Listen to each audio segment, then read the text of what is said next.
საშინაო სკოლის გაკვეთილებს წარმოგიდგენთ კომპანია Silknet.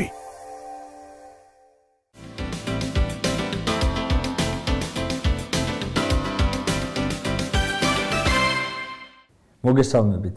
დღევანდელი ჩვენი გაკვეთილის თემა უჯრედი. უჯრედი, როგორც ალბათ მოგეხსენებათ, არის სიცოცხლის ელემენტარული ერთეული. რას ნიშნავს ეს განსაზღვრება?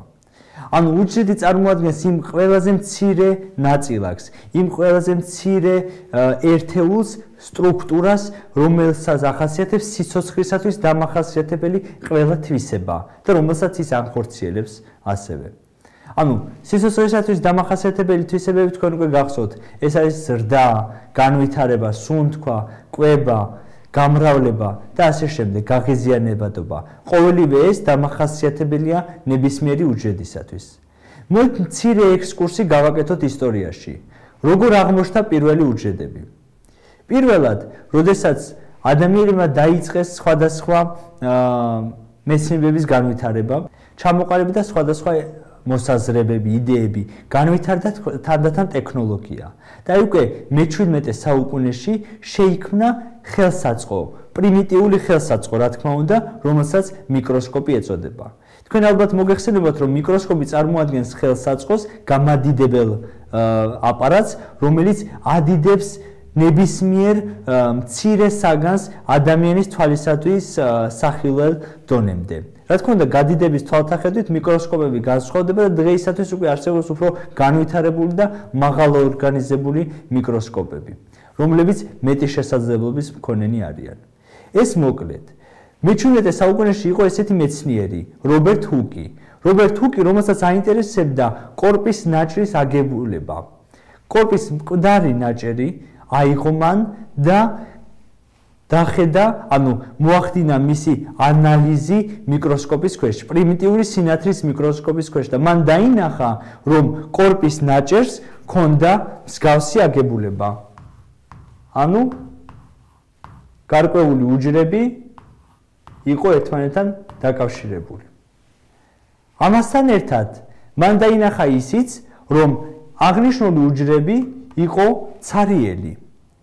მას გაუჩნდა გარკვეული ასოციაცია, რომ აღნიშნული უჯრები გავდა გარკვეულ პატარა მცირე ოთახებს და შესაბამისად მათ აი ამ სტრუქტურებს უწოდა უჯრედი. ცოტა მოგვიანებით, ისევ მე-17 საუკუნეში, შემდეგმა მეცნიერმა ანტონმა ლევენჰუკმა უკვე უფრო განავითარა მიკროსკოპული ანალიზის დონე და მან შეძლო, რომ დაენახა მიკროსკოპის ქვეშ ცოცხალი უჯრედები. ანუ მან დაადგინა, რომ უჯრედები, რომლებიც ჰუკმა დაინახა, ანუ მკვდარი კორპის ნაჭრის უჯრედები, არ არის ცარიელი, არამედ ნებისმიერი უჯრედი არის ცოცხალი და ამოვსებულია გარკვეული ნივთიერებებით, გარკვეული სტრუქტურებით. ანუ ლევენჰუკს მიუძღვის უდიდესი დამსახურება იმაში, რომ მან ჩამოაყალიბა უჯრედის, ესე ვთქვათ, მთავარი აზრი, რომ უჯრედი არის ცოცხალი სისტემა, რაღაც ნივთიერებებით ამოვსებული და მასში არის გარკვეული სტრუქტურები. ამასთან ერთად, დაახლოებით 150 წლის შემდეგ მეცნიერებმა განვითარების თვალთახედვით ჩამოაყალიბეს ეგრეთ წოდებული უჯრედული თეორია. რას გულისხმობდა ეს უჯრედული თეორია? უჯრედული თეორია გულისხმობდა იმას, რომ ნებისმიერი ცოცხალი სისტემა, ნებისმიერი ცოცხალი ორგანიზმი, ბაქტერიიდან დაწყებული, რომელიც ერთუჯრედიან ორგანიზმს წარმოადგენს, ასევე ამება, რომელიც ასევე ერთუჯრედიანი ორგანიზმია, ისე ადამიანი დამთავრებული, მაღალ ორგანიზებული სისტემით დამთავრებული, შედგება ან ერთი, ან მრავალი უჯრედისაგან. ამასთან ერთად მეცნიერებმა დაადგინეს, რომ ესა თუ ის უჯრედი ასრულებს მისთვის სპეციფიურად განსაზღვრულ ფუნქციას და მას აქვს მისთვის განსაზღვრული სტრუქტურა. და მესამე, ნებისმიერი უჯრედის წარმოშობა ხდება, ანუ ხელახლა წარმოშობა ხდება მისი დედისეული უჯრედის, ანუ წინამორბედი უჯრედის გაყოფის, ანუ გამრავლების შედეგად. ეს არის ის სამი ძირითადი დებულება, რაც იმ პერიოდისათვის შესაძლებელი იყო, რომ ჩამოყალიბებულიყო როგორც უჯრედული დებულების ძირითადი ნორმები. ამასთან ერთად, მე-19 საუკუნეში იყვნენ რიგი მეცნიერებისა. ეს იყო შლეიდენი, ვირხოვი, სხვადასხვა მეცნიერები, რომლებიც დაადგენეს, რომ მცენარეულ ორგანიზმებს, ცხოველურ ორგანიზმებს, ამასთანავე ბაქტერიებს გააჩნიათ ყველას მსგავსი უჯრედული აგებულება. ეს არ ნიშნავს იმას, რომ მათი უჯრედები მსგავსია სტრუქტურულად, ფუნქციის მიხედვით, მაგრამ მათ ყველას გააჩნიათ უჯრედი. ანუ ყოველი ცოცხალი ორგანიზმის საფუძველი, ანუ ელემენტარული ერთეული არის უჯრედი. პრიმიტიული, ცუდი თქვა, ელემენტარული ცოცხალი სისტემა. ეხლა განვიხილოთ თუ რა და რა სახის უჯრედები შეიძლება შეხვდეს ცოცხალ სისტემაში. პირველ რიგში უნდა აღვნიშნოთ, რომ მაგალითად ადამიანის ორგანიზმში ჩვენ გვხვდება 200 სახის სხვადასხვა უჯრედი.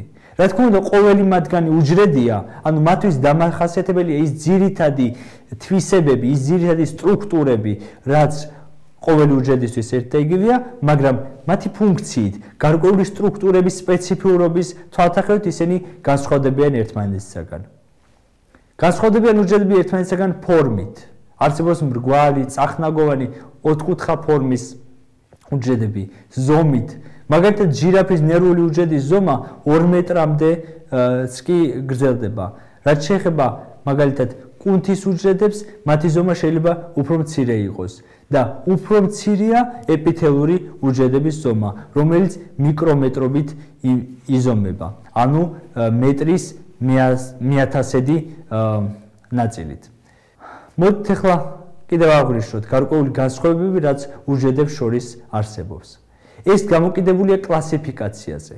ანუ უჯრედთა ეს დიდი ჯგუფი საჭირო იყო, რომ დაჯგუფებულიყო გარკვეულ კლასებად.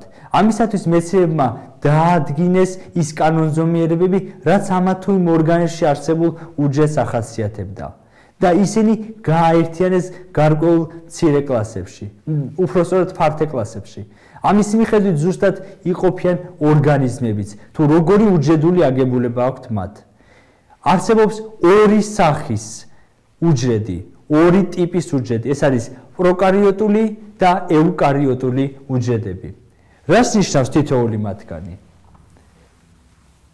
პროკარიოტული ორგანიზმები წარმოადგენენ პრიმიტიულ ორგანიზმებს, ელემენტარულ ორგანიზმებს, ერთუჯრედიან ორგანიზმებს, რომელთაც არ გააჩნიათ მემბრანული აგებულება. რას ნიშნავს ეს?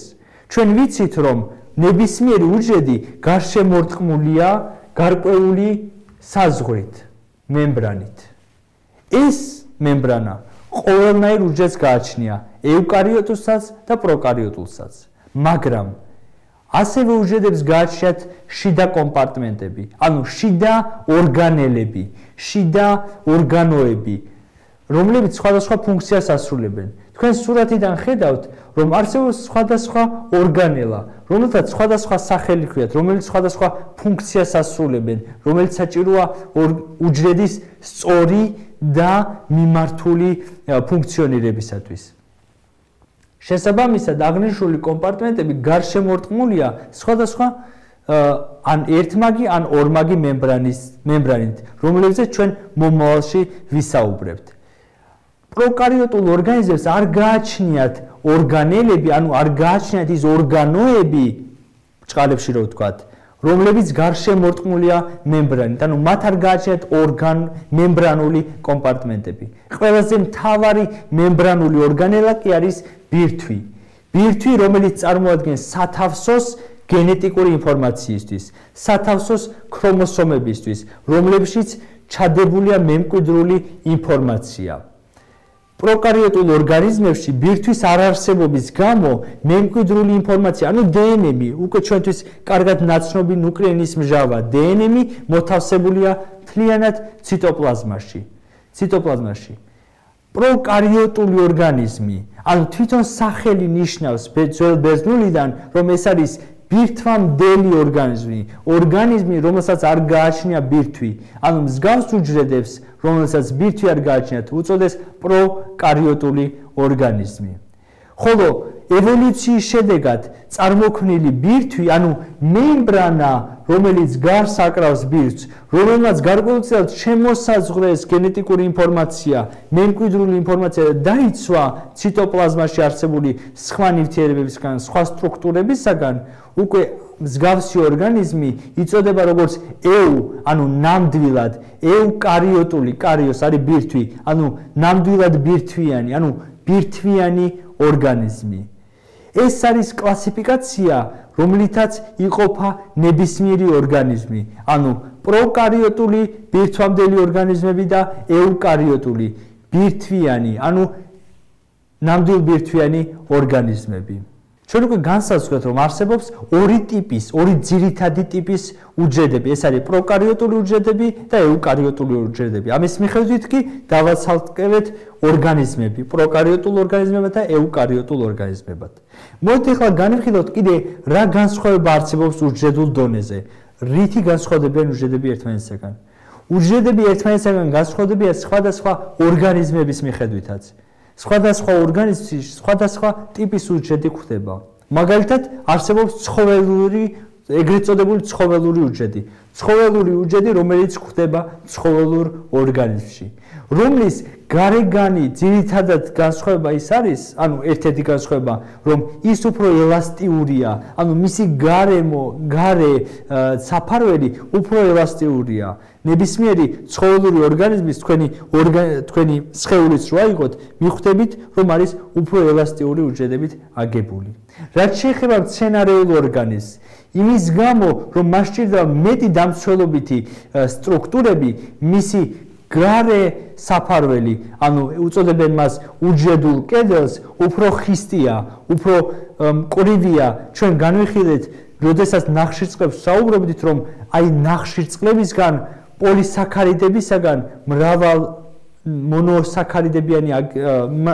მონოსაქარიდებიანი ნახშირწყლებისაგან არის აგებული მცენარეული უჯრედის გარეთა მკვრივი გარსი, რომელსაც უჯრედულ კედელს უწოდებენ. თუ პროკარიოტულ ორგანიზმებში ჩვენ არ გვხვდება მემბრანული სტრუქტურები, ანუ არ გვხვდება არც ერთი ორგანო, ანუ არც ერთი ორგანელა, რომელსაც აქვს მემბრანული აგებულება, ეუკარიოტულ ორგანიზმებში კი გვხვდება ყველა მემბრანული სტრუქტურები. ანუ ეს წარმოადგენს ეუკარიოტული ორგანიზმი უფრო ევოლუციურად მაღლა მდგომ სტრუქტურას, იმიტომ რომ სტრუქტურულად და ფუნქციურად ყველაფერი არის განცალკევებული ერთმანეთისგან. ისინი ერთმანეთს ხელს არ უშლიან, პირიქით ხდება ყველაფრის მოწესრიგება, ყველაფრის ლოკალიზაციის განსაზღვრა, ყველანაირი პროცესის. ამასთან ერთად ეუკარიოტულ ორგანიზმებში განსხვავება არის არა მარტო უჯრედთა გარეგანი საფარველის მიხედვით, არამედ განსხვავება არის თვითონ უჯრედის შიგთავსის მიხედვით. მაგალითად, ცხოველურ ორგანიზმებში ჩვენ გვაქვს ძირითადად ყველა სტრუქტურა, მაგრამ გვაქვს ასევე უჯრედის ცენტრი. უჯრედის ცენტრი, რომელიც მონაწილეობას ღებულობს უჯრედის გაყოფის, ანუ მიტოზის პროცესში, როდესაც ერთი უჯრედი იყოფა ორ უჯრედად. რაც შეეხება მცენარეულ ორგანიზმს, თქვენ ვერ ნახავთ მცენარეულ ორგანიზმში უჯრედის ცენტრს და ეს საკითხი კვლევართა ძალიან ისეთი ზედმიწევნითი კვლევის საგანს წარმოადგენს, თუ როგორ ხდება მიტოზის პროცესი, ანუ გაყოფის პროცესი ამ შემთხვევაში. ამასთანავე, მცენარეულ ორგანიზმებს აქვს ერთი ყველაზე დიდი სპეციფიურობა, პლასტიდების არსებობა, ანუ ორგანელების არსებობა, რომელსაც უწოდებენ პლასტიდებს.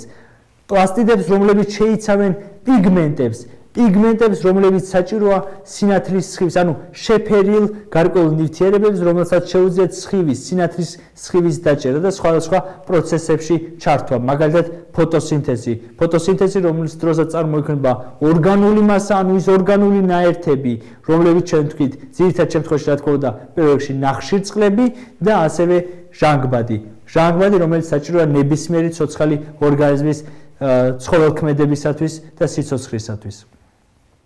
ეს არის ის ძირითადი განსხვავებები და ერთიც უნდა აღვნიშნოთ, რომ მცენარეულ ორგანიზმს გააჩნია ერთი დიდი ვაკუოლი, რომელიც ამოვსებულია სითხით, რომელიც სავსეა საკვები ნივთიერებებით. რაც შეეხება ცხოველურ ორგანიზმს, თქვენ ცხოველურ ორგანიზმში ერთ ვაკუოლს ალბათ ვერ ნახავთ, აქ არის მრავალი მცირე ზომის ვაკუოლი.